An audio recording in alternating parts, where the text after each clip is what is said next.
Hey everyone, welcome back if you watched my very first video, and glad you're back for more. This is episode number 2, and if you're new to my channel, welcome. My name is Snoti. I do work for an airline, specifically in customer service, working as a gate agent. Instead of filming what it's like to be at work, I thought I'd do some practical travel tips, which I made myself.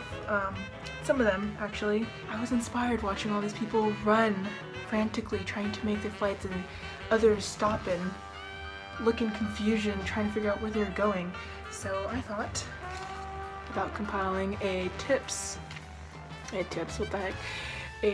practical travel tip that you can use. Before we get into the tips, I thought I'd like to share my Christmas sweater.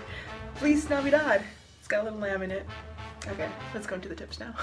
Okay, so first tip of the day will be to download the airline's app.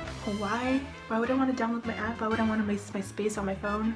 Well, first of all, it gives you the most up-to-date information. It will give you gate changes, seat changes, time changes, just in case the airline does delay the flight or something happens and it's just delayed. When you're connecting and you don't know the gate, it comes in handy so much. Gates change periodically, so make sure to keep your eyes glued onto the departure monitors or just download the airline's app. It comes in handy especially as a standby because you want to see if your name has been called, and kind of refreshing the seat map periodically, like every 5 seconds. Tip number 2, either download the PDF of the airport that you're traveling to if you're transiting through another city. Download the PDF. You can just take a screenshot of the map. Let me show you. So when you land, it makes it so much easier because you can familiarize yourself with the layout of the terminal. Let's say you have a real tight connection. It makes it so much easier to know which direction that you're going. So that's my tip number 2, to download the PDF or take a screenshot of the airport terminal for the airline that you're transiting in. I'm not sure if that made sense. Tip number 3. This might be a no-brainer, but every day I see people not ask for directions or not ask for help at all, and they end up missing their flights. So my third tip is ask airport personnel for help. This will save you so much time, money, and time and money. Ask someone for help. There have been so many people who have just stared at me while I'm boarding a flight, and they're sitting there staring at me waiting, and I'll be done, I'll close my flight, and they'll come up to me as soon as I'm done closing and ask me, hey, is the Baltimore flight still leaving at this gate? And I'm like, no, this is going somewhere totally different.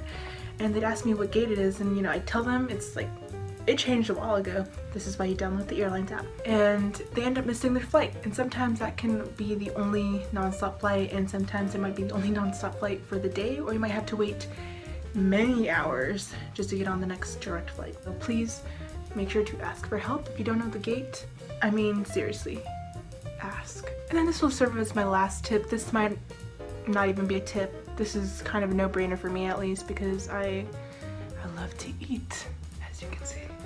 But tip number 4, bring snacks and an empty water bottle. Bring an empty water bottle. I know a lot of people, water bottles cost like $5-6 at the airport. It's water. There's water fountains everywhere. You can refill at any time. Before we move on to the tips, I have to introduce a special guest. This is my nephew, Benga. Say hi. What's up? Woohoo! Hey. Alrighty. So when we went to Hawaii, we didn't bring any snacks with us, which was unfortunate because he was hungry and his mom, you're hungry. He's lying now. He's in denial. When we flew back, we made sure to grab a plethora of food. So we had spam musubis, we had chocolate, chips, candy, everything a kid could want. In the car. We ate all that in the car. Okay, this is why you need to bring snacks for the airplane ride. This guy only bought enough snacks for the car ride. So as soon as we got in the plane, he's like, Mama, I'm hungry. Wait, I did not say that. I did not say that. Well, he ended up eating his mom's food. So this is one reason why you should bring snacks on the plane. Right? Yeah. Tell us a little bit about yourself. So I'm in the 8th grade, and let's see, favorite thing to do is sit on the couch and watch movies. Are you single? Always, forever. Are you looking for a special lady? No, never. Alrighty. Well, Alright. you've heard it first. He is single and not ready to mingle. Alright, thank you so much for watching my video, and I have to read exactly what I put on my paper. If these tips helped you, or you plan on using these tips in the future, please let me know in the comments. I'd love to hear whether or not it was efficient for you. Once again, thank you for watching. Thank you for visiting episode number 2. Go ahead and click that like button, subscribe if you want to see more content like this, and leave a comment if, like I said, these tips helped. Bye!